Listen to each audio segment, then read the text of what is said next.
I'm delighted to welcome Catherine Rogers to speak today on the title of Alzheimer's is Optional.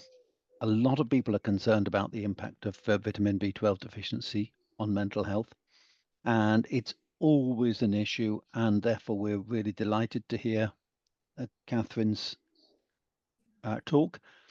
Catherine is a mental health therapist and a health coach, passionate about the link between physical health and mental health. Catherine is one of only a handful of UK-based health coaches who have successfully completed Dr. Bredesen's Bredesen ReCODE training. Was while she was studying and writing her book Gut Well Soon that Catherine became aware of the evidence-based Bredesen Protocol, which to reverse and prevent cognitive decline. She was fascinated by this approach, and she has some skin in the healing. Her own father died of Alzheimer's, and she has the ApoE4 gene. It also resonated with her own mental health work as she realized early on that talking therapies are not the whole deal, and that exercise, sleep, diet, and community play a large role in achieving and sustaining good mental health. Trained in Neuro-Linguistic Programming, emotional freedom techniques, energy EFT, and cognitive behavioural therapies, Catherine has been working with people with mental health challenges since 2004. She also has a diploma in nutrition and founded Reset Your Health, an online meal plan personalised to an individual's health conditions and dietary requirements, an entrepreneur with the soul of a healer. Her talk tonight, yes, Alzheimer's is optional. We'll dive into diet, exercise, stress reduction, sleep, stimulation, but also focus on her particular experience and expertise with detoxification from biotoxins, endotoxins, and mycotoxins, and her growing awareness of the CIRS protocol. Catherine, I'm handing over to you. Okay, hi. So in a moment, I will share my screen and we'll go through the presentation, which we'll take a step back and see where we are today, where we're working or helping people with dementia and where mainstream medicine is. And some of you hopefully will know some of it, and hopefully some of it will be new. I obviously have a patient journey, which Hugo just mentioned, and that will be a subject of another talk in October. But I'll make references to it long because when I was navigating my journey, I was a complete novice. And I think there's some very helpful things where I could help people cut costs, and I made some missteps along the way, and hopefully you'll be able to learn from my mistakes. And I'll also tell you the results and how it's affected my brain at the end. And well, you know a lot of this already. The book that I wrote in 2019, I had a chapter in there called Keep Your Marbles. And because it was a fully referenced book, I did say, you know, it's not proven yet that you can reverse cognitive decline. And within a month of it being published, my book was out of date. And as you'll see, Dr. Bredesen had then published in that month 100 cases, reversing 100 cases, which was very exciting. I also did this online plan, which you can have a look at. And as Hugo also said, I've got skin in the healing. I've been a patient since 2020 and a coach since 2021. So where are we now? It's the leading cause of death. Over 900,000 people are living with dementia in the UK today. It accounts for 1 in 10 of all deaths, and it's a pandemic. And they're not my stats. That's from the Alzheimer's Society. And it's generally the current situation. There's no early testing, and there's very much a wait and see approach. And there's a belief that I come across every single day that nothing can prevent it, reverse or delay it. And I either end up having very short conversations with people where they say, that's ridiculous, you couldn't do that. Or I end up having very long conversations because they're curious. The cost of it is enormous. You can see I've put here 90 billion a year. And a lot of that is soldiered by patients and their families. There are approved treatments, and I'm sure you've come across them, but they don't reverse it. And the approach at the moment is looking for a silver bullet rather than a combined treatment. So we need to stop diagnosing and simply giving a prescription. We need to have a shift in focus, because that works for a condition like pneumonia, but it doesn't work for Alzheimer's. And I don't know whether any of you know the work of Dr. Unwin with diabetes, where he's gone away from prescribing insulin to prescribing lifestyle and other changes. And he's saved a lot of money on his NHS budget in his GP practice. And the treatment is something like that, but there's two other things that I'll get onto that it's a bit more than lifestyle. So the new research from Dr. Bredesen shows that Alzheimer's is caused by energetics, the loss of it or an excess of it, inflammation and toxicity. And it also has contributions from things like the oral health and the gut, the gastrointestinal health. The belief that Alzheimer's is a slow decline, there's no reversal, is outdated. And I would encourage you to read the middle book in the screen, The First Survivors of Alzheimer's. In fact, when I work with people, I always insist they read it. It's 7 accounts of people who have done just that.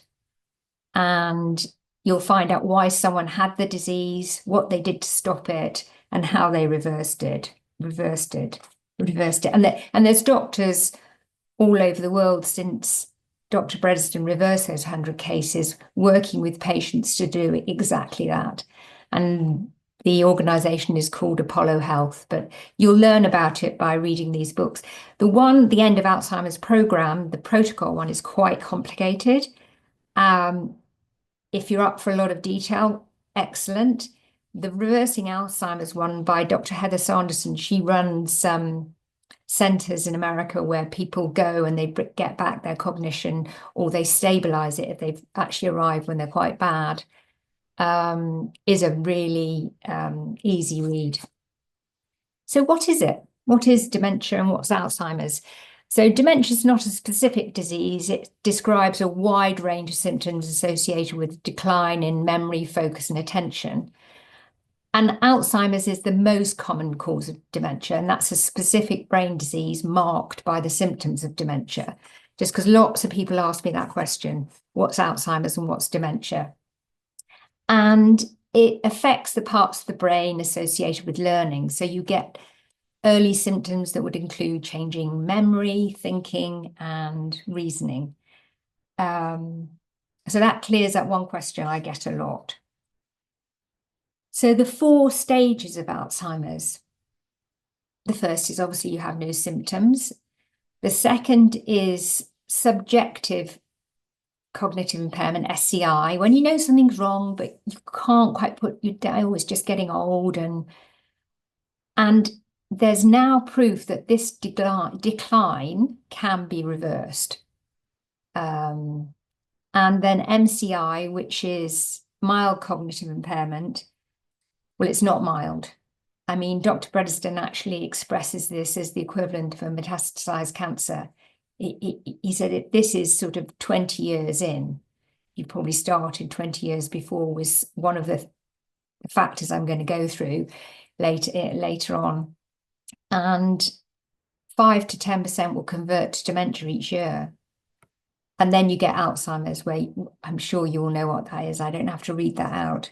It's very sad.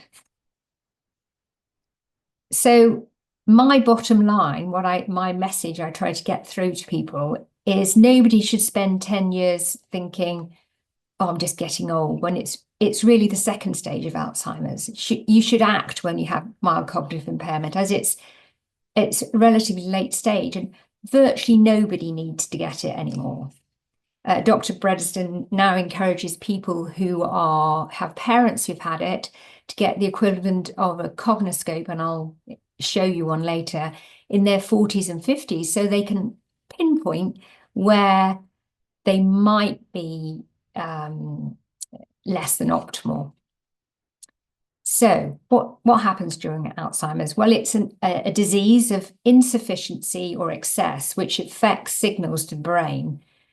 And the Bredesen Protocol or Apollo Health looks at the possible causes, which cause the chronic inflammation and the overactive immune system that then the brain protects itself. So there's chronic infections can be a cause, like herpes, Bartonella, tick-borne infections, viruses.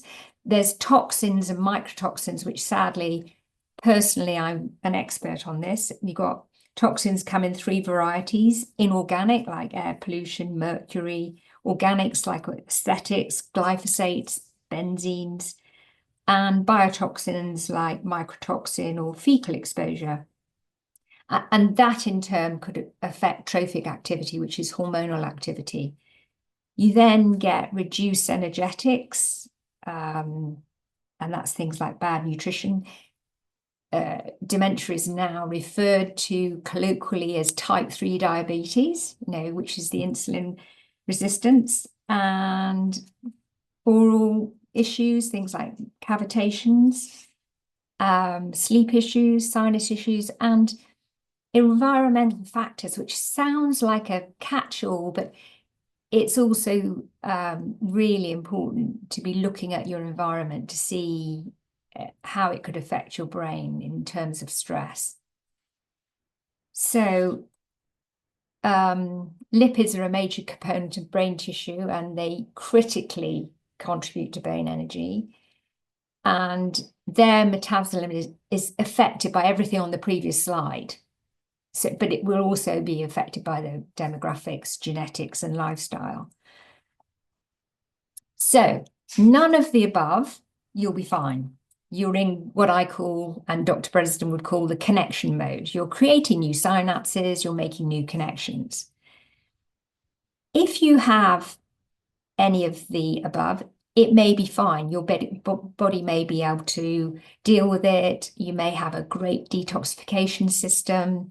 I referred to my recent experience, my recent learning in CIRS, chronic inflammatory response syndrome.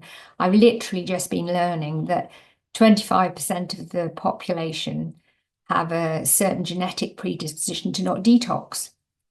So if you think back to the toxicity slide, that would affect you, and your brain is more likely to protect against those toxin, those things I went through. And the brain will spend time fighting the infections and the inflammation and end up living with a slightly smaller brain when it starts to protect itself with plaque or the protein amyloid. The problem is, if you don't know what these infections and inflammations are, you can't stop it happening, which is where the work I do and that Dr. Bredesen does and the doctors comes in. The response currently by drug companies is removing the protein amyloid. But Alzheimer's isn't just about protein misfolding and amyloids. They actually kind of help your immune system. And recently, there's a research paper out which shows that the original research, and even the researcher who did it, said it's flawed. Tau doesn't cause Alzheimer's, but it's the part of the immune system that defends the brain.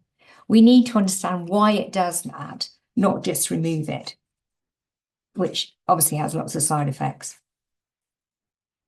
So the problem with this monotherapy approach, the drugs are focused on one area of Alzheimer's when it's caused by numerous factors. And I like to think of holes in a roof. My daughter would say, you're better off having holes in a ship, Mum, because then you'll sink. But I'm a bit more cheerful, holes in a roof. And doing monotherapy is just like repairing one hole in the roof and ignoring all the others. So some of the things that show when you're getting dementia can be these clinical signs. I won't go through them, but you'll have, you can ask questions about them.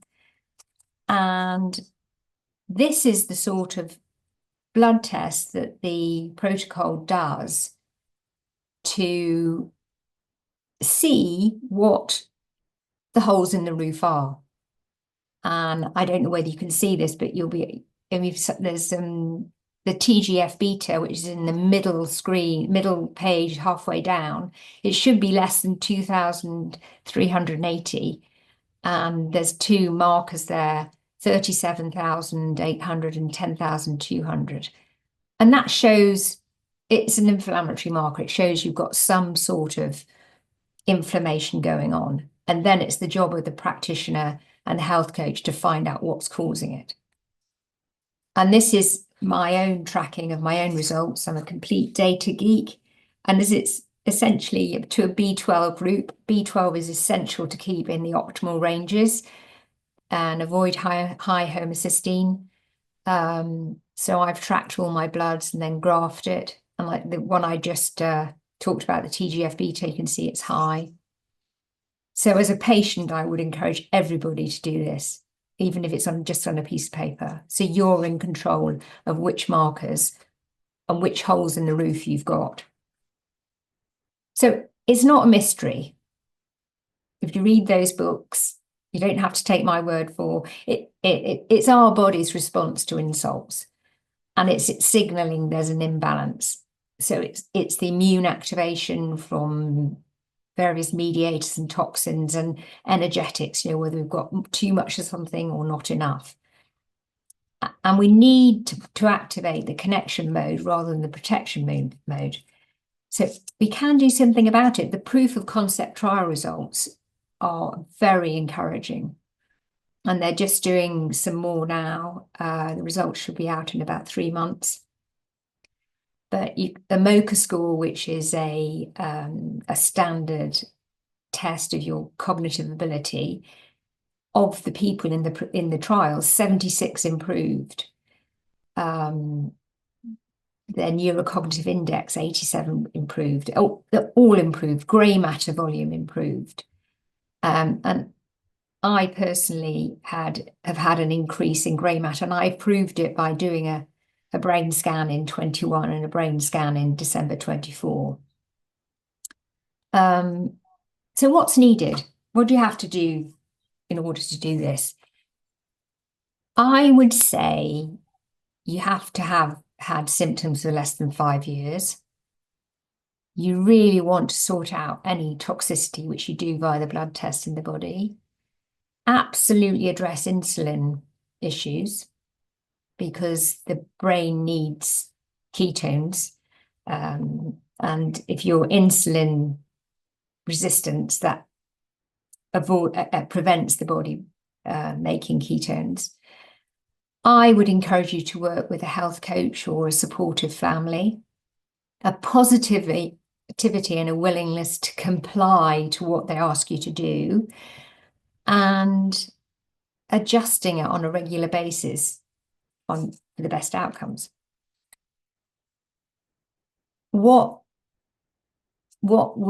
contributes to continued decline? Well, starting the process late. I mean, that's why I said Dr. Bredesen is hoping and encouraging with all these results, people will look at it earlier. So if you had a parent who've had it, you now look at it in your 40s and 50s and say, what are my holes in the roof? What could I, if I've got high homocysteine, why aren't I absorbing B12?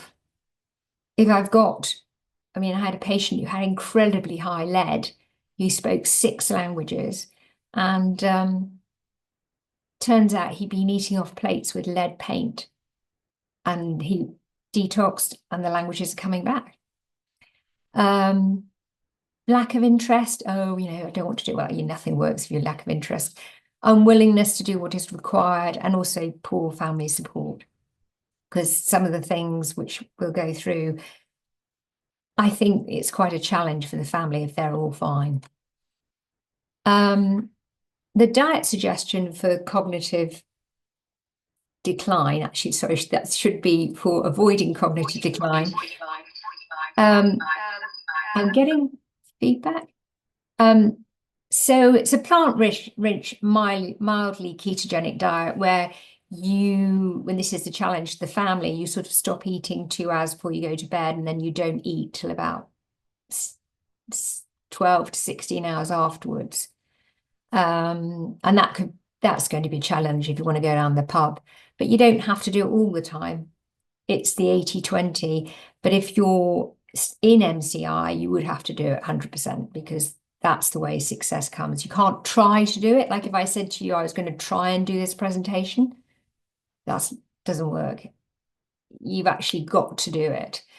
High fiber, gut healing, high fat, no simple carbs, grains or dairy. They're very inflammatory and can be vegetarian, but also encourage protein. So what is exciting in terms of recent breakthroughs? Well, there's been a recent blood test released in the States about 5 months ago, and it's now available through CoLabs in the UK. And instead of having a spinal tap or a brain scan like I did, you can literally have a simple blood test. There's 3 of them that will show if you are creating the tau or the amyloid plaques. And that would be really reassuring, because if you're not, then you're not going to get the dementia or the Alzheimer's. If you can also do the simple blood test to identify any holes in the roof, that's a good idea. Personally, if you've got a history in your family, I wouldn't wait. I'd go and do the tests anyway. And yeah, using AI, which is a given in all protocols now, but also realizing that there isn't a silver bullet, a drug. You need to be really willing to consider a combined treatment approach. So what can you do? And after the presentation, I'll go through what I did, because I made some mistakes along the way, and that can help you. You can change your mindset and accept that Alzheimer's is optional and not simply normal aging. Oh, well, you know, when I get to 70, I expect to be a bit doddery.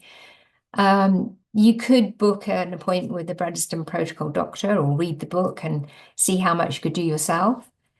You could get the initial blood tests.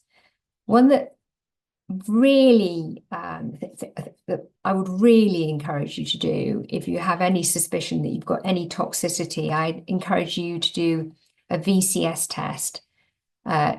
It's on the website Surviving Mold, which isn't only mold, but it would show you have a toxic exposure, and it's only $18. And I wish I'd done that 3 years ago, because instead of spending all this money on blood tests, I would have known, because this visual contrast sensitivity test developed by Schumacher in the States, he's done 25 years work on it. So something like a 93.7% correlation between that and having a toxin burden in the body. What does the Bredesen program offer, which is who I coach for? Well, if you we do a cognitive assessment which identifies your risk, and then it will identify the root causes through the blood tests and develop a care plan, which will, if you go around the circle, nutrition, that's not rocket science. Exercise, also not. Sleep, no. Stress reduction, slightly. People sometimes don't realize they're stressed. Brain stimulation and supplements if needed, but I do prefer to do it through food. The one that I find the biggest challenge, and the biggest challenge I've personally had, is the detox.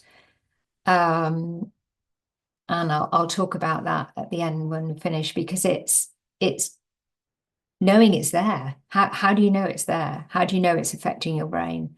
And I had both mycotoxins and a biotoxin, and I had no idea. Absolutely no idea. And the reason I was doing the protocol was because my father died of Alzheimer's. So if you do the Bredesen approach, there's regular reports, and they give you lots of help with a Keto Flex 12-3 meal plan.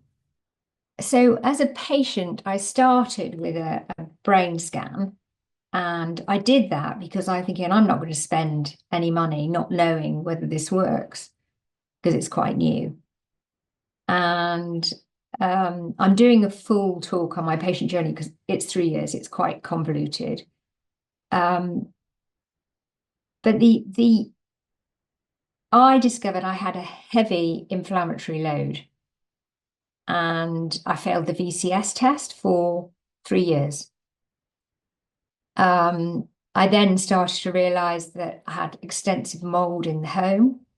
So I made a misstep of getting someone to come in and fog against the mold, which is the worst thing you can do. It's what landlords do if you complain of mold. They'll come in and fog and take everything out of the air, test and say it's gone, but that fogging will actually poke the mold. And because I'm data driven and I had tests before and after, I know my load in my body went up, and plus my load in the house, because you can do it from doing taking the dust and testing it. So I then got serious with the remediation, got builders. So if I was going to give one piece of advice before you do anything, it's do the VCS test. And then read one of the books. Look at what blood tests you could get done that they recommend, see what you can get through the NHS, and then invest in the ones that you can't. The 3 ones that instead of the spinal tap, or that they're way cheaper than both those procedures. And the thing I've become aware of is that people can deal with most of it, the diet, the exercise, the stress reduction, all those sort of things. But the toxic load for dementia, which is many, many and various. And I've come across the CERS protocol, which is about reducing all manners of toxic exposure. And I would encourage you to look at that if you find you fail the VCS test. So overall, I've had a win. My grey matter has increased, but as you see, I still have some high markers. So I'm soldiering on. I will now undertake a CERS protocol in the hope that I can bring those down. Because I have the APO34 gene, I have a 30% chance of turning it on. Doesn't mean to say I'll get it, but I don't want to turn it on, and I don't want to die like my father. Thank you for listening.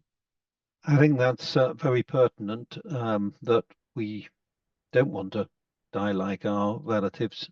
We don't want to decline. And now we have the opportunity to avoid it. The first question that came up of substantial consequences, you talked about these tests. You named some of the tests by their initials, which I'd like to go into in a moment. But the first step really is, are these tests designed for stage 1 pre-symptomatic or asymptomatic, or do you invoke them when you get to stage 2? So there's 2 approaches. There's a pre-code report where you're curious, which has less blood tests. I'm talking about the ReCODE protocol, and that has less blood tests.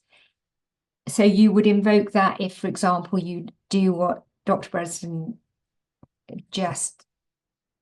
he's passionate about asking people who've had parents or family members to do. That's called pre-code. The ReCODE is if you're showing symptoms. The pre-code is open to anyone who, for example, has relatives who Pre-code is preventing it. Yes. ReCODE is reversing it. And the lists of tests are in those books that are on the screen. Yeah. And this, you mentioned these collabs or collabs EU, Yeah. which is the website for this part of the world. Do they have, you don't need to know the tests, you just say, I want a pre-code or I want a ReCODE. They would understand that question. Yes, I see LM513 is the Bredesen pre-code hormone status. But I would also encourage you, if you've got to be your own patient advocate, I encourage you to do maybe as many as you can. And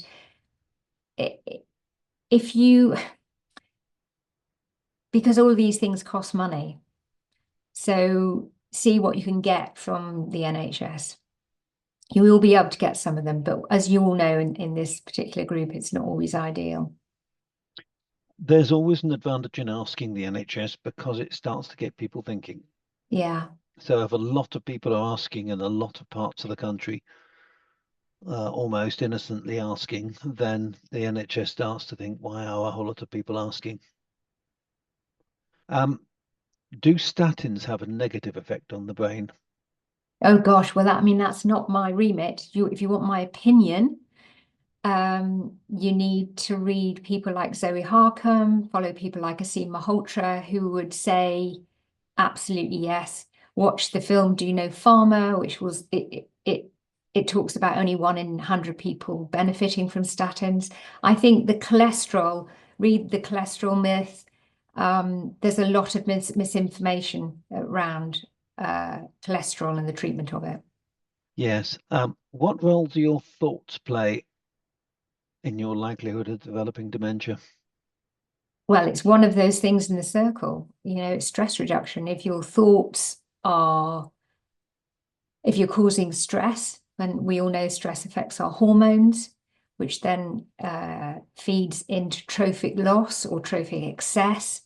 So yes, you absolutely. And that was the one I said, I think that's probably one of the most difficult things for people to realize they're doing it. Having worked in mental health for 20 years, I recognize that's quite a tough one. So that question then went on to say, what about meditation? Does meditation make a difference? And in your opinion? Absolutely. If you can do it, I personally have a standard deviation of 4. I can't meditate at all. It's absolutely impossible for me. But if you can meditate, fantastic. I've seen that Lindsay Byrne has actually just done something really useful. She said you can put an online cognitive test that advises whether you're pre-code or ReCODE. That's really helpful. Thanks, Lindsay. Oh, excellent. Yes, excellent. Lindsay has also posted where would we find a Bredesen Protocol doctor, and said it's apollohealth.com. Yeah. That ties in. So there are plenty in the UK, are there?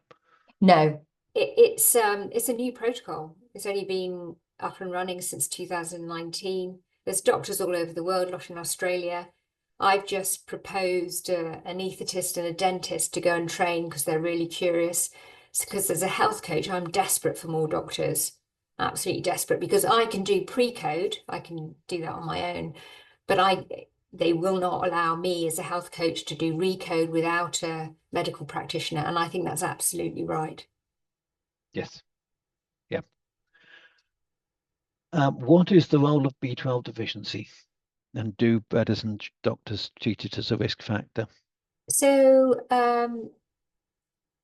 B12 helps clear homocysteine, which is inflammatory, and it's tested in the test. So yeah, it would affect because it's inflammatory if you've got high homocysteine. And there was a study done a few years back by Smith and Refsum in Oxford. I'm sure there weren't quite as many Smiths as that, but anyway, which was a population study, and which measured cognitive decline, but also brain shrinkage and the levels of at least MMA and homocysteine. And that found that the B12, given not quite in isolation, it was B12 folic acid and B6, a combination tablet, given across the population, reduced the levels of dementia or brain shrinkage. Well, firstly, it increased the levels of homocysteine and MMA, but then it also reduced brain shrinkage and it reduced cognitive decline. And they posited that brain shrinkage and cognitive decline were related. So they were claiming a cognitive connection between the B12 and the cognitive decline. Well, I know Dr. Bredesen would consider it a hole in the roof. Yeah. Yes. Are there any trials of this protocol taking place within a GP practice, or as a academic study involving a number of GP practices? No, but there's a massive one going on in the States. Dr. Bredesen's doing a lot bigger one, and we're just waiting on the results. What stage has that reached? I think it's been going on for about nearly a year now. So hopefully it's going to be published by the end of this year. Excellent. They normally do take, by the time they hit the peer review process, they normally take a couple of years, Yeah. but perhaps that's sped up since people actually email things to people instead of putting them in the post. The medical establishment's almost modern. Yeah, almost. Where could doctors who are interested go and train? Well, if you contact me, I can put you in contact with the Apollo Health, or you write to them direct. If you contact me, I can probably get you a discount because I am so keen to get UK doctors trained. Fabulous, fabulous. I think one of the things that I've forgotten to say is people may say, well, we have to pay for this and pay for that. And maybe I'll add this if I ever do this talk again. Think of the cost of dementia care. That's what, Leslie, the question I was just about to come on to. Oh, Has a okay. cost comparison been done? And it sounds like you've started to look at the cost comparison. I mean, I know you've talked about 90 billion, which is the cost of dementia in the UK, which compares with the NHS budget of 150 billion. In other words, it's a substantial chunk of money. I don't know how much of that is NHS incurred costs and how much of that is family and economy. Do you have an idea of how much the dementia is costing the NHS, and do you have an idea of? Well, I think I put it on one of the first slide. It costs, I can't remember. I'll have to go back to the slides, but You wrote 90 billion, yeah. but you then said in your words that that's primarily the cost to the families. No, I'm sorry, I don't have that figure, but Yes. what I was thinking more is when people say, oh, well, I don't want to do that, it's going to cost me money. Fast forward to 20 years, you're either going to have to pay for help for your parents or your relatives, or someone's going to have to pay for your care because that's what happens with dementia. You can't look after yourself. So the upfront cost of doing the blood tests and getting some help and finding out what the holes in the roof are, well, for me, it was a no-brainer. I really felt, having looked at what it cost to look after my father, Yes. it was worth it. Yes. I'm a social value practitioner, and therefore, when I talk about things costing money, possibly look a little bit more like local multiplier 3, a little bit, a stage or two further. So it does make me wonder, how much does it cost the NHS to provide, or the NHS and social care? How much does it cost the government in costs to look after dementia patients? And how much would introducing this Bredesen Protocol more widely cost the NHS? I did this with B12 deficiency, and I think I worked out it could cost.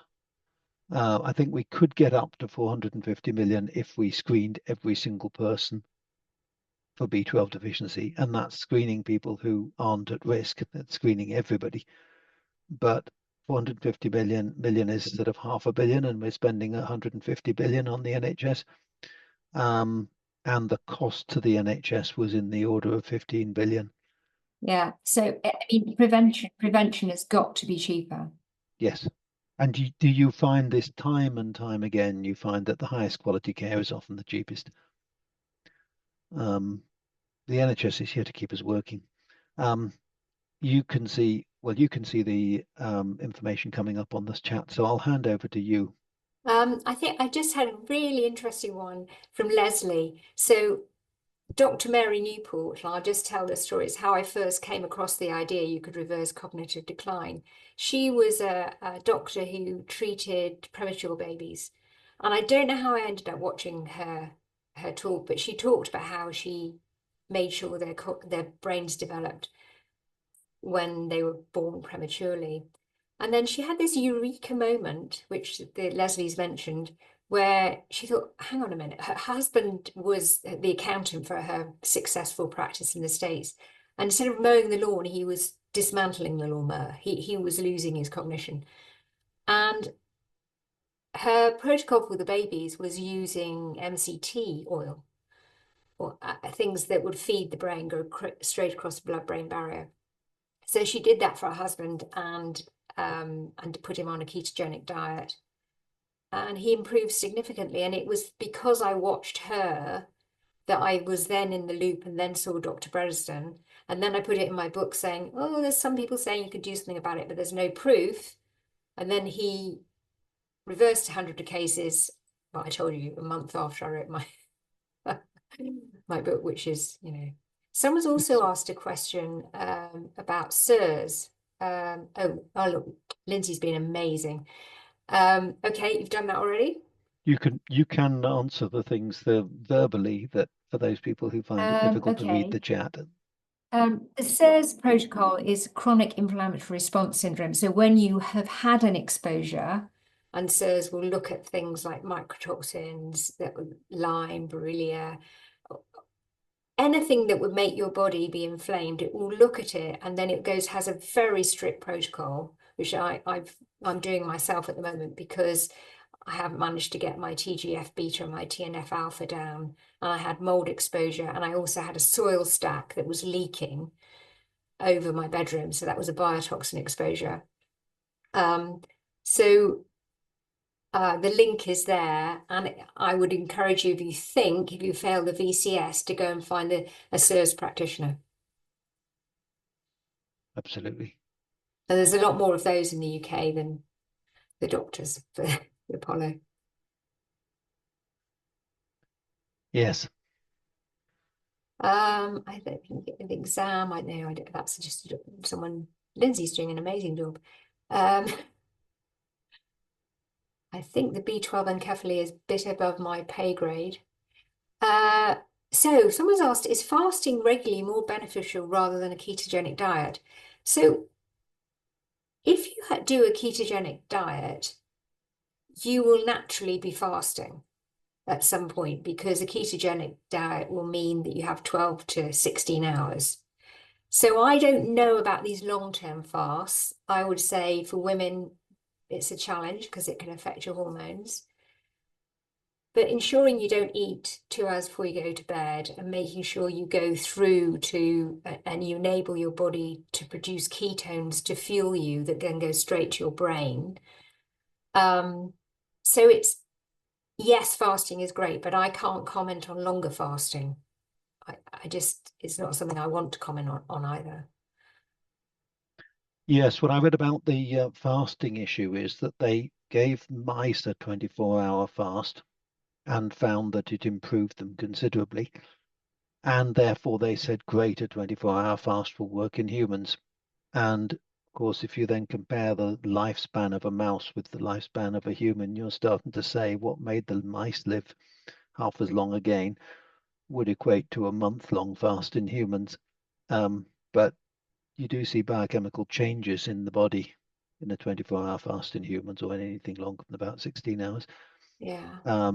It's just that to say if mice can fast for 24 hours, therefore it'll have the same effect on humans, seemed to me to be a touch of a stretch. And to say a human should fast for a month seems to be a bit of an extrapolation in the other way, in the other direction. Yeah.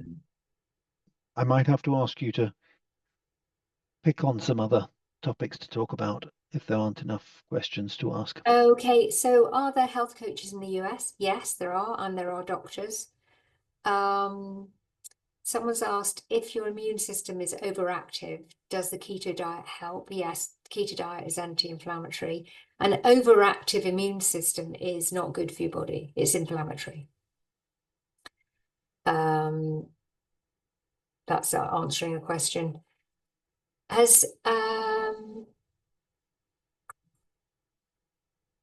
just trying to think what other questions I get on when a protocol starts. I think doing it within the family context is a challenge, because you're asking people to change their lifestyles. And I also think people are so much more aware that lifestyle has a major impact on your health. And Leslie's just asked me, do I run support groups? Well, it's an aim, for sure, because I'm so inspired by Dr. Unwin. He did support groups in the evenings for people with diabetes, and what he found was that when you had a support group, they all ended up supporting each other. So when they got bored of it, or it was tough, and in my mental health work, that was my favorite forum, where you have a group of people and then they get a common language. When we had people who didn't have time for their husbands, one person said, oh, well, we make sure we go for a cup of tea at Asda. And we then used doing an Asda as paying attention to your partner. So I think the question about support groups is bang on. There's something in there about agency. If you're helping others, it makes you feel a bit more in control, even Yeah, if your own life is just as difficult as it ever was. yeah. Someone's asked about creatine as a supplement, kind of positive on brain function. Well, it's one of many things because that's a protein, and but I would encourage you to work out what the holes in the roof are before you start taking lots of supplements. Yes, creatine's been found to have a lot of different positive effects, but you have to be suspicious when something comes up with so much that's good. Then again, we keep on pointing out that B12 is good for a lot of things. It's knowing when you're taking a supplement and it's masking the true problem, or you're avoiding facing up to the true problem. Yeah. Sorry, was just reading something about vitamin D. So someone's asking about the hormone vitamin D. So in this conceptual model clinical practice, well, it's not a conceptual model, it's actually happening. And vitamin D is one of the blood tests. Absolutely. It is so crucial. Yeah.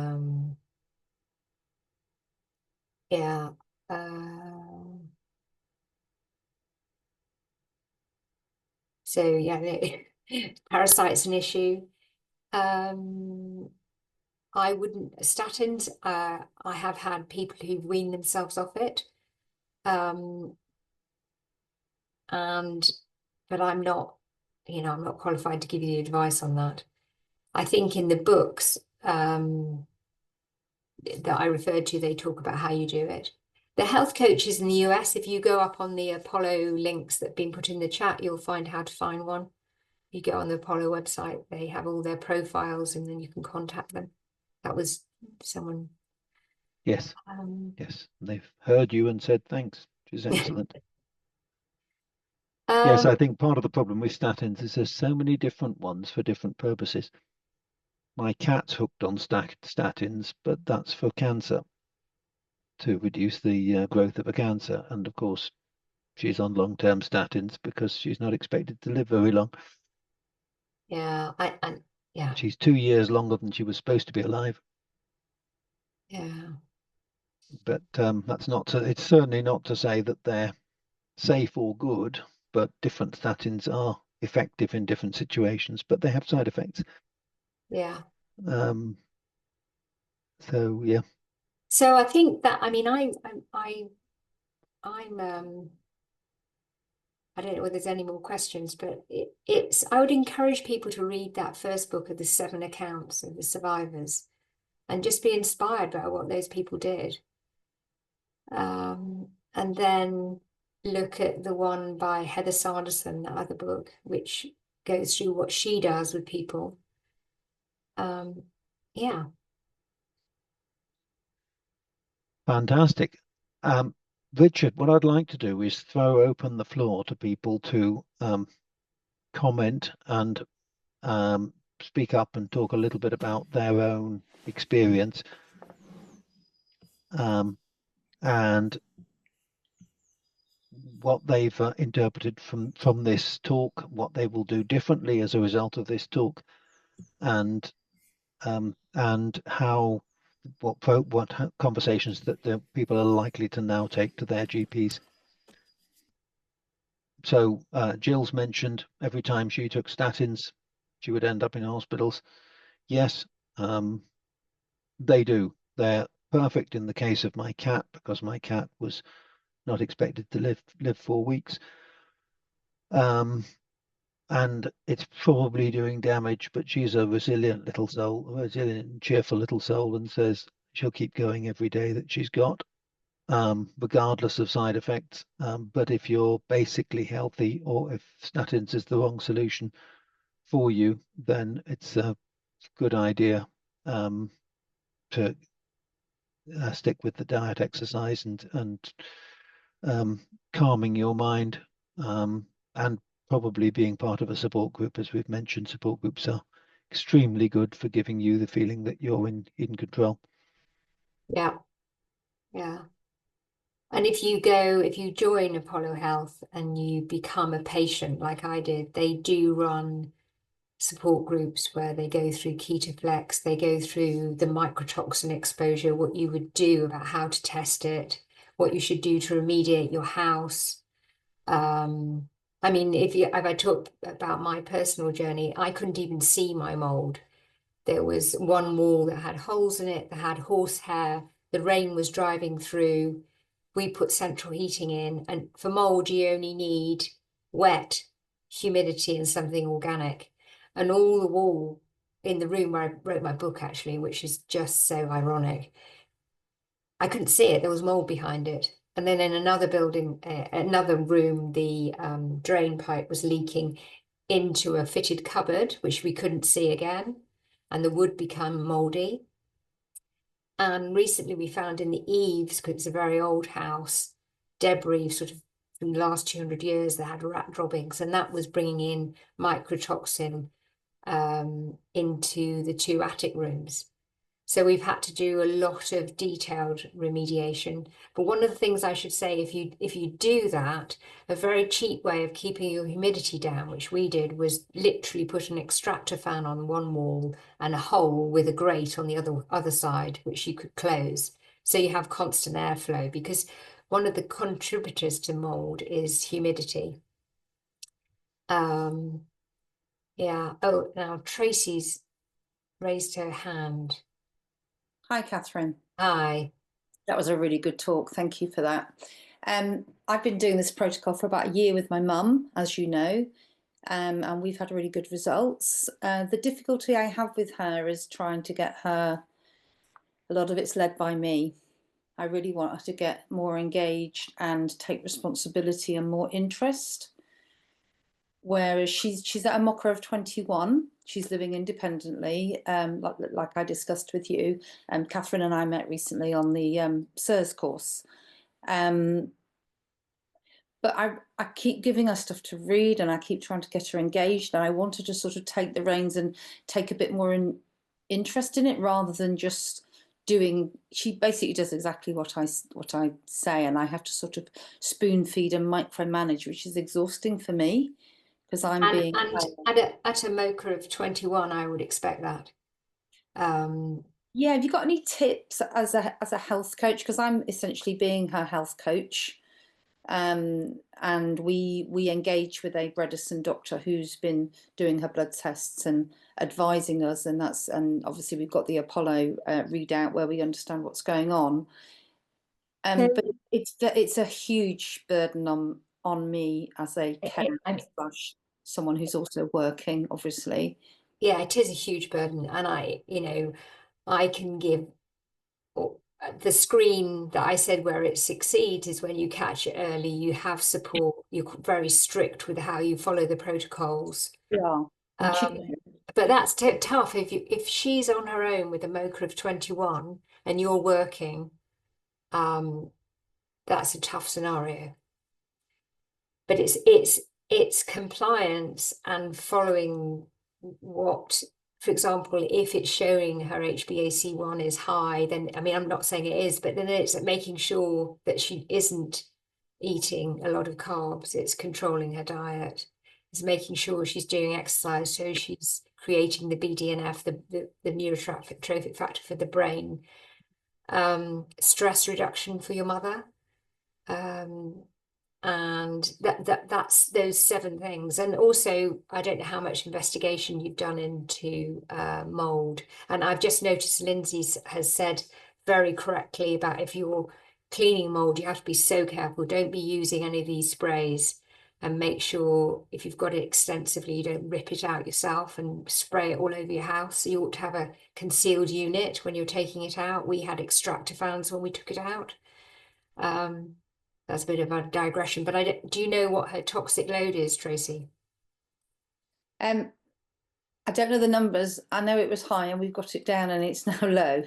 Haven't got the numbers in my head, and we've addressed that with the protocol, the diet and the supplements under the guidance of the doctor, the Bredesen doctor, who's who's helping us. But I am essentially being her coach. I mean, I was interested in the book that you mentioned because I've got the other books and given them to her, and she just doesn't read them. And I'm really wanting her to get. Well, maybe read the one story to her. Exactly, yeah. And would she remember it? She'd remember some of it, yeah. And she likes a true story, so I think she would enjoy that. I'll give that a try. We watched that thing on Amazon. It was there was a film that Dale Bredesen made. Yeah. Which was quite inspirational as well. Showed some people. I'll try all those things, but maybe we need to get you involved, Catherine, to help with the coaching side of things, because that's well, I mean, if you're following the protocol, then you sound like you're doing a good job. I mean, at 21, that's tough. It is tough because but if you can keep her there and she doesn't go any lower, that's a success, because we've done a year at 21. Yeah, I mean, that's phenomenal. People who have dementia on the drugs, that doesn't happen. Okay, thank you. Or wants to talk about your own experiences of working with dementia? Sorry, hang on. Greta Green's just raised her hand. Yeah, really fascinating, interesting talk. I'm sure a lot of people are a bit like me, that they've no background at all and understand mud puddles more than they understand a lot of, the background to all these, all this information, really. My mum had Alzheimer's, and it's an absolutely shocking illness.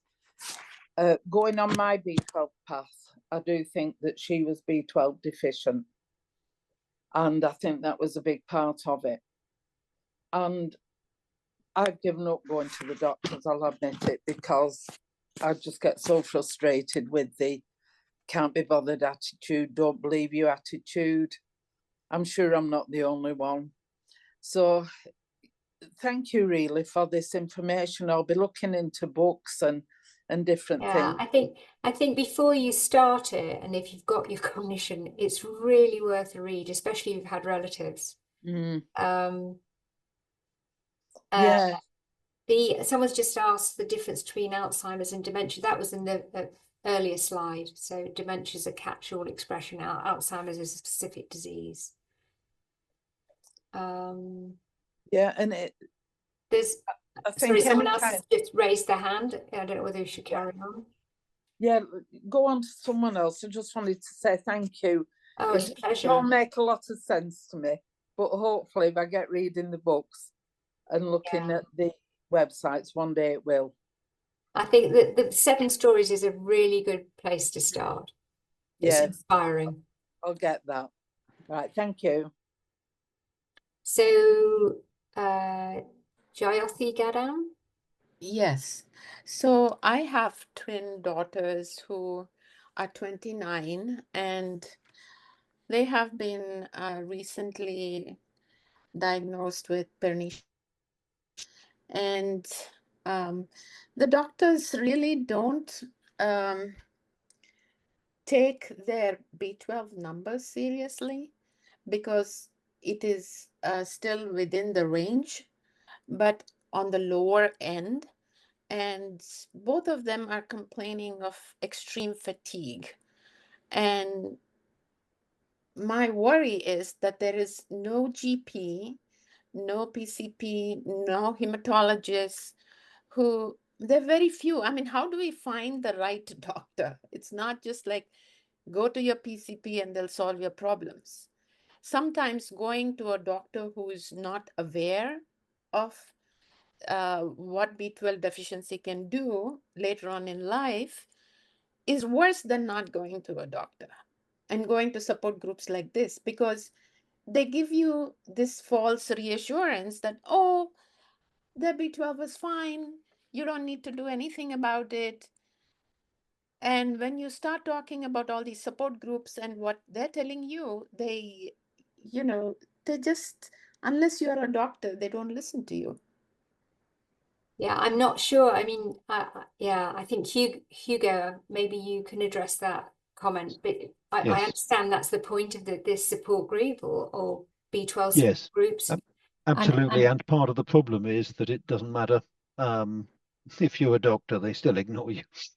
So if you're a doctor with a condition, you might remember a campaign, Hello, My Name Is, which was a huge campaign launched by a doctor who had cancer and just felt that as a patient, suddenly on the other side of the table, she suddenly realized just how badly patients are treated. That's the point of groups like this, exactly as Catherine says. What we're trying to do is give people hope, give people the strength to carry on, because there is this problem. We're also campaigning.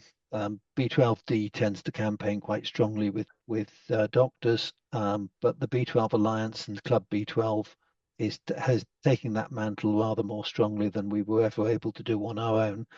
And Pernicious Anemia Society tends to campaign with governments and the political side.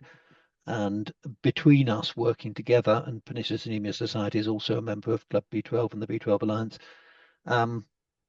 between us working together, we are trying to get doctors to take more notice of patient symptoms. And what I always say is that you are the expert on your symptoms. You might not be the expert on what to do about them.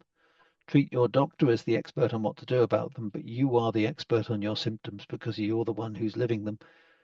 And just as with B12, where we say the diagnosis should be made on the basis of symptoms, it's the same with so many other conditions that the diagnosis people shouldn't rely on a blood test. A blood test only gives you part of the picture. And the people should be relying on more information than just a blood test. Yeah, and that's why, I mean, I've just had a question for someone who had to leave the group, and they made the really good point about the VCS test in terms of dementia, and I think that's what you're saying about B12, is that that it will show anything that's inflammatory result of a toxin. So it's worth doing that for any autoimmune disease, just to see if it's been caused by a toxin. And I think that was from Sue Clark, who's now left, but it's a really good point. So if we want help in, advocating with our doctor, would the support group be able to give us some material? Or there's a lot of conversations going on our WhatsApp group. I don't know if you saw the link to the WhatsApp group on exactly that topic, or the latest topic that we're bouncing back and forth on the WhatsApp group, which is our main area for conversations, for chatting and planning, and it is open to everybody, is on how do we persuade your GP to start taking notice of B12 deficiency. And we initially kicked off saying, should we be reporting GPs for failing to diagnose B12 deficiency, on the basis that if they're failing to diagnose it, then they're not following the protocol for the NICE guidelines in March 2023, which I appreciate is fairly new. It's only 2 years old, but it took about 7 years to get them to change the protocol, to rewrite the protocol for us. And we've now decided that reporting individual doctors is definitely going to be counterproductive, because those who care and who might be receptive to B12 deficiency will also get very upset by being informed that they have got an investigation from the GMC going on, and the ones who would most benefit from getting a rocket up the backside will also say just another referral, don't care. So we're now looking at what we do instead, and we're thinking we need to come up with a descriptive paper that we can then circulate to all the ICBs, ICBs being the latest local version of the NHS. So the NHS has many guises. You've probably heard about NHS England being cancelled, being removed. There's a whole lot of different layers, some of which do some good and some of which probably don't do all that much good. And about half of NHS England did good and the other half didn't. And the half that did good are being merged into the Department of Health. Having worked many years in the NHS and 7 of them as a chief executive, I feel I'm in a reasonable position to comment and say, yes, there was a lot of things that could do without. I will pass over to Catherine to pick up on the chat while I type in the WhatsApp link. So I think the only thing that I don't know whether I've emphasised enough is this: if you've got mould, don't really be very careful who you use. For example, when I explained I had the fogging done, it made it worse. And if you're going to remove it, don't think you can just wipe it with bleach. The maximum I do would be hot water with a washing up liquid, because that would break the protein around the mycotoxins, and I would use one cloth to wipe and then I would throw it away, because they are very, very resilient. And I hope I didn't give the impression that you could get rid of the mold in any other way than you get a professional to help you. And there's some there are some great books. Dr. Krista talks the method of getting rid of mold. Whenever we got rid of mold in our home, and it took us 2 years to do it, we always, when we took it out, we had an extraction fan, so it didn't go everywhere else in the house. And that's one of the things I do within my work. Sadly, I'm an expert on remediating mold and advising people how to do it, just because I've gone through it, and I made a mistake when I first started.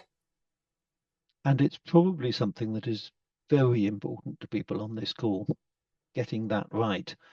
Yeah. Very easy, as you've pointed out, to get wrong, and very easy to go for the nearest person who says, I can remove mold.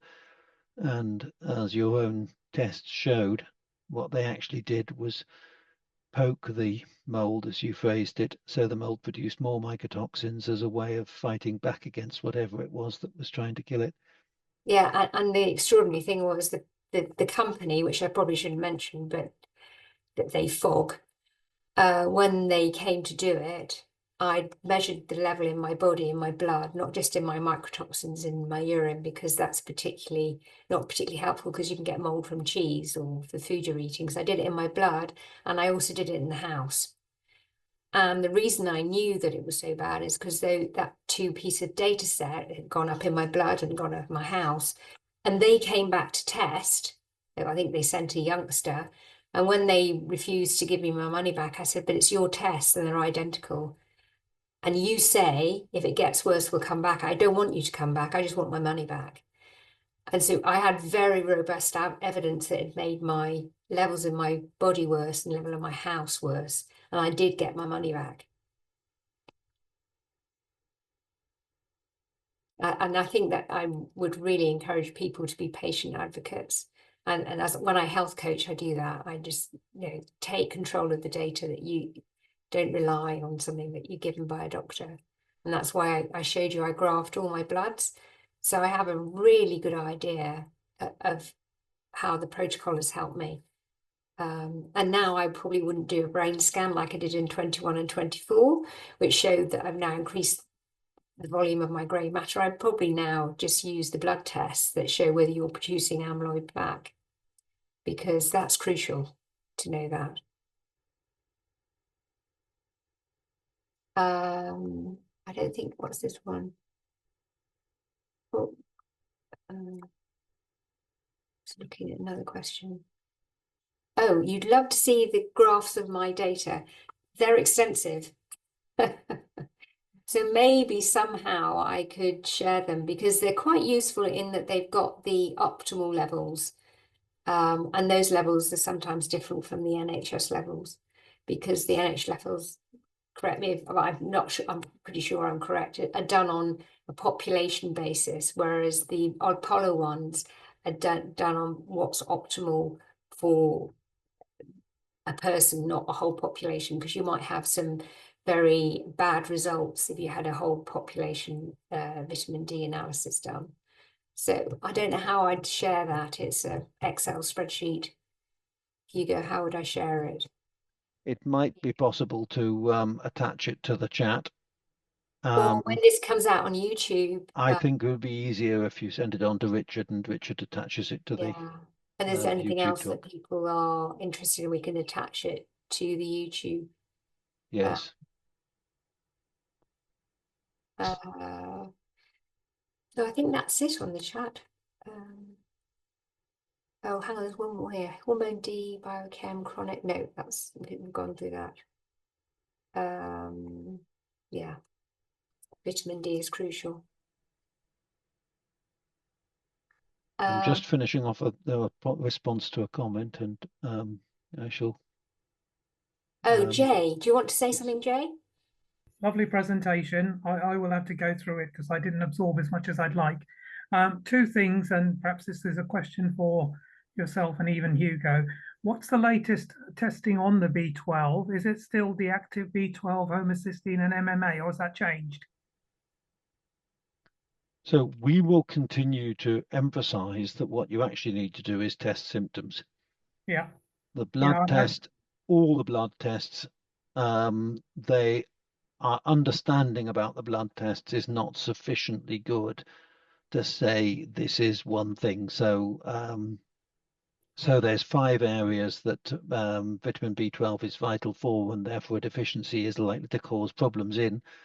And even the homocysteine MMA won't necessarily show up.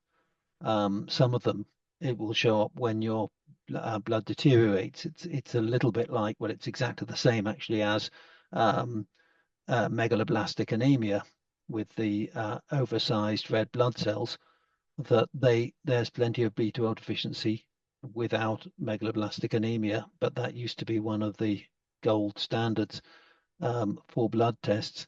So we're always reluctant to confirm that blood tests will give you the answer you're looking for. Okay. But even those 3, Hugo, I noticed that my local hospitals aren't doing all the 3 recommended as long ago as 2014-15. That was by NICE.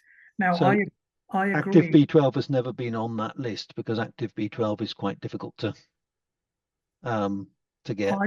I've seen a NICE paper, which is about 44 pages from about 2014-15, recommending the active B12. Right. I don't know whether, I know that there's been a more recent NICE recommendation, and I haven't read that. I just haven't got time to read that. So I wondered whether you knew, but I think you're saying concentrate on the symptoms, which makes sense. Which is what the new protocol is much more focused on symptoms. It's much more focused on, and I've put a comment in the chat about lobbying policymakers.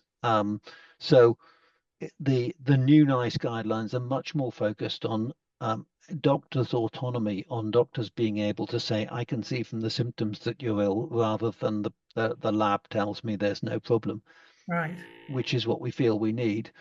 The difficulty is that the doctors have to do what the ICBs tell them, and the ICBs haven't necessarily adopted the NICE guidelines, and therefore we're trying to work out how to persuade the ICBs to say it's a whole lot cheaper to just adopt the NICE guidelines than what they're currently doing, which is saying, can we come up with short-term solutions that lead to long-term problems? Thanks, Hugo. I just wanted to pick your brains on that. Yeah. But MMA and homocysteine are still in there because MMA and homocysteine do indicate low blood B12. And but there's I, functional B12 deficiency, which is where the B12 is normal in your blood, and but the I'm symptoms are still there. Yeah. would I be right in saying that homocysteine and MMA in the blood can be in what is regarded as an acceptable range, but there can be symptoms indicating B12 deficiency? So there's this whole other area of B12 deficiency called functional B12 deficiency, which is where you need much higher levels of B12 in your blood in order to raise the levels of B12 intracellular inside the cells, because you need a higher levels. And it's typically genetic. It means that your body is a lot less efficient at using B12 actually in the cells themselves. But the other mechanism that comes to mind is whether, because of an inflammatory process, the blood-brain barrier is more resistant to absorbing B12. So you need higher levels in the blood to get adequate levels in the central nervous system. Well, again, it's more, it is about that. It's about the proteins in the cell membranes, whether they're transporting the B12 across. I mean, the difficulty, I think B12 is the largest molecule to pass over a membrane. Everything bigger than it is broken down into individual amino acids, or oligo amino acids, or oligosaccharides, or whatever. They start off as big molecules, but they have to be broken down in order to be transferred across membranes. And B12 is the largest molecule that has to be transferred. So yes, there are all sorts of situations where it's not so much the blood-brain barrier is resistant, is too hard to transfer stuff. It's that the proteins, the equipment in the membranes that are supposed to transfer things across don't work as well as they should. So there's 8 different transport proteins, usefully numbered transcobalamins 1 to 8 in Roman numerals. And then there's a whole lot of stuff going on inside the cell, creating energy, or managing the transfer of DNA to tRNA to mRNA to building new proteins. And all of those can have versions that aren't as efficient. And usually it doesn't show up because most people have plenty of B12. But in people who don't have plenty of B12, all these things start to show up. And so usually you look at the genes and say, it doesn't matter because there's plenty going on. But 1 in 5 obviously are not so lucky. And I'm sure that's the same with dementia as well. Yeah, it's crucial to keep the B12 levels optimal levels. Hugo, I was going to say, I'm going to have to go. Yes. So can I just encourage people to be your own advocate, read the 7 survivors of Alzheimer's books, and because the cost of dealing with it will be way higher than just doing the few tests the way you can find out what the holes in the roof are, which could possibly cause dementia. Yes. And thank you for listening. And thank you very much for Catherine for the recommendations on the chat. I strongly recommend people to download the chat before I close this meeting. We will pick up on some of these links and make sure that they go into the accompanying write-up after the event. We will publish this as a video once we've approved which bits go in and which bits don't go in. And we are delighted that you've been able to explain a whole lot more about dementia, which is an ongoing concern for many members of B12 deficiency support groups. Yeah. And the different charities that there are. Thank you ever so much, Catherine. Thank you. Thank you. It's been very useful. I can see the messages coming through telling everybody how very useful this meeting's been, and absolute area of concern, and we'd be delighted to have you back if you'd like to speak to us again. Maybe you've been scared off. Well, I'm definitely going to do my patient journey, because I think I'm doing it for the British Society of Environmental Medicine, and so I'm happy to share that. We'll come and do it, because I think that's probably a more practical advice. Excellent. Thank you very much. Okay. Thank you, Catherine. I won't close the call quite yet until if people do want to speak up, but I'll probably close in the next few minutes if there's not enough voices to justify keeping it open. Thank you very much, Catherine. Bye. Jay, you're on again. Talk to us. Have you got an invitation? Yes, you have. Can you hear me now? Yes. Lovely. Okay, second separate point. Thank you for the clarifications earlier. I'm sure I've had this B12 encephalopathy since I was a teenager, and now I'm doing my own injections. My local authority doesn't want to know, but part of my clinical picture is low calcidiol levels, which is the pro-hormone in the vitamin D hormonal system. Now, what the NHS doesn't measure is what that the level of the molecule that becomes the active hormone called calcitriol. And the signature in people that have something called VDR dysfunction, vitamin D receptor dysfunction, is a low calcidiol, a low prohormone matched with a high calcitriol. That signature, low calcidiol, high calcitriol, means you'd better not supplement with high dose vitamin D, called calciferol. That is something I've given a link to chronicillnessrecovery.org. That biochemistry is explained on there. It's set up as a charity site, rather like this charity. I went through the biochemistry after being made more ill by high dose vitamin D. So I found it afterwards. So it's important I've spread that. And that's all I want to say. I've given the link again, but we're not very at all good at recognizing in the UK that in certain cases we should be measuring the diol, the prohormone, and the active hormone triol, and the signature that the first is low and the second is high is something that's very important, needs correct interpretation. That's it. Thank you. And I think, and the key thing to remember there is that doctors have an awful lot of updating material to get through.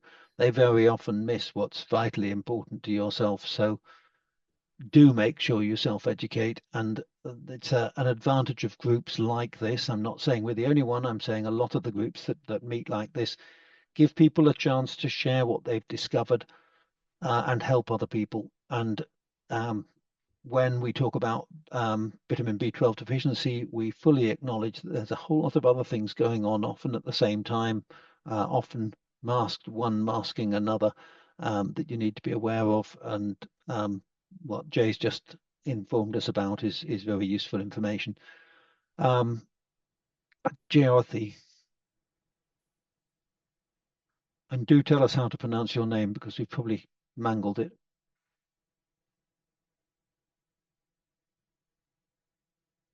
Oh, you have, there we are, unmuted. Yeah. So it's Jyoti. Jyoti.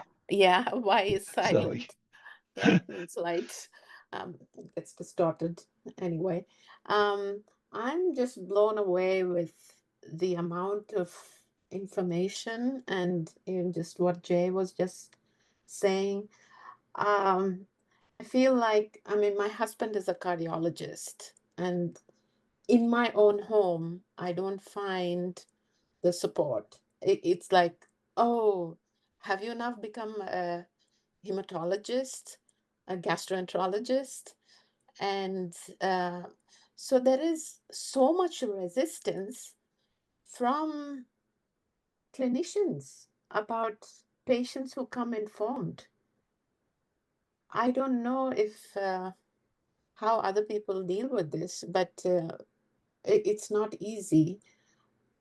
Is this group mostly UK based? I'm trying to find help in the US. I'm from the US in the Seattle area. So the group is mostly UK based. It's worth talking to Sally Patchalock to find a group in the US. You might well find one in the Seattle area, which will be useful. I'm trying to remember where Sally herself is based. Sally, Sally Patchalock. She is wrote, she could it be B12 is what is oh yes, yes. yeah. So Okay, it's definitely worth contacting. We do have members in the US and we do have members in Australia, but as you can imagine, this time of day in Australia is not an easy time to join. It's 3 o'clock in the morning. sure. And in the US, it's the middle of the working day. So mostly we have people from Europe because of the time zone, because of how we're set up. to work on this time zone. The groups which have conversations like the WhatsApp group, the Facebook groups, they are 24 hours, of course. Michelle's just put up b12awareness.org. That's one of the US groups, isn't it, Michelle? So that's a good start point. We find all the time that doctors hate it when, we all know that doctors hate it when someone comes in with Dr. Google and says, this is what I read online, and the doctor says, so you know more in 10 minutes Googling than I know from 7 years training. And of course, Exactly. doctors get offended. It's no surprise. But we're also very aware that doctors can't keep up with the sheer amount of information coming out and the sheer amount of change coming out. And so we try and work out ways to communicate with doctors without offending them. And we have been collecting video stories. When we don't have a speaker, or sometimes we choose not to have a speaker so that we can have everybody telling us their story. One of the streams of those stories is how to talk to your GP when your GP won't listen. It's a challenge. It's a challenge for a lot of people. I wish I had some answers, but I don't.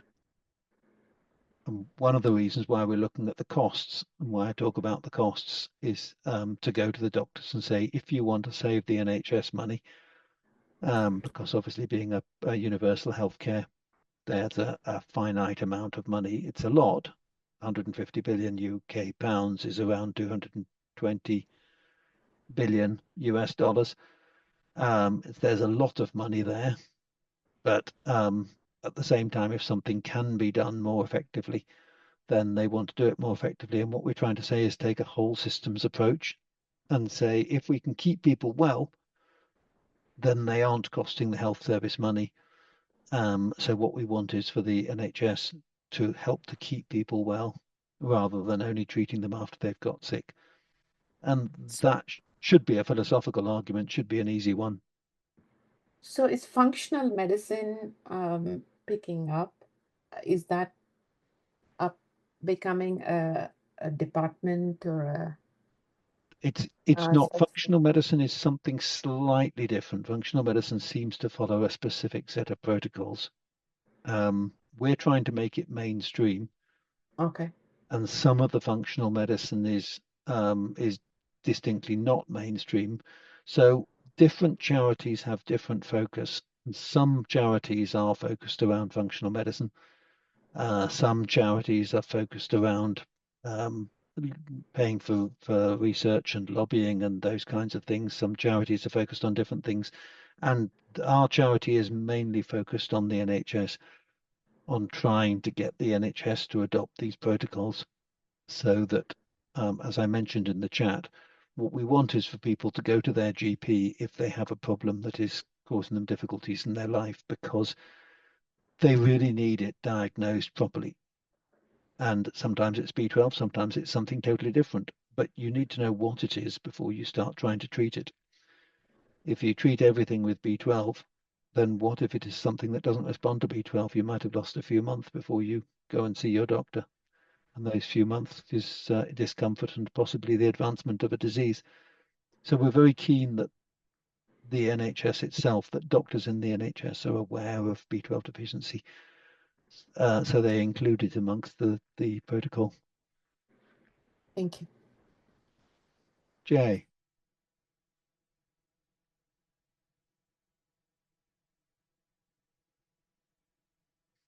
Hopefully you've been, only you haven't been asked to unmute. There you go. That should. Very quick feedback, Hugo. I got into real trouble about a year ago. After getting benefits from the B12 injections, and that was a long time after trying the oral supplements, which had no effect. I got into real difficulty. My blood pressure drops to the bottom end of the range, and I've never felt so dizzy. And what it was, I had to work this out for myself. The folate level had dropped to the bottom half of the range, or bottom quarter. So I would just remind people that if you're doing regular B12 injections, you need to keep your folate levels in the top quarter or a third of the range. Yes, and there's a huge conversation going on about the difference between folate and folic acid. Yeah. From what I can gather, and I'm going to stick my neck out here and have everybody tell me I'm wrong. In terms of what's written on the back of the bottle, folate and folic acid are the same thing. That doesn't mean they are the same thing. It means that if you're looking at the ingredients, the companies manufacturing them use the same term. Yeah. What you're looking for is, if you feel you have a difficulty processing folate or folic acid, then you need methyl folate, specifically named methyl folate, or sometimes it has a whole lot of letters in there, but ultimately it's methyl folate. And a folinic acid overcomes one of the steps. There's two steps involved, DHT FMR and MTH FMR, which are two proteins which can be misformed if their genetics, if their genes are the wrong version of the gene. And those steps take you from folic acid or folate through to methyl folate. If you can afford them, the supplements that are straight methyl folate are the ones to take instead of taking folic acid. There's such a thing as a folate trap, which is where you have too much of the unprocessed folate, and it starts to interfere with things. So, yep, folate is another of those complicated things where if you start to need large amounts of supplements, then you start to worry about exactly what form you're taking it in. If you're just having small amounts of supplements, you should be just fine. Michelle is asking whether 800 micrograms daily is enough for over the every other day injections. And my first suggestion is you need to take whatever dose that will keep your blood level of folate up in the top quarter.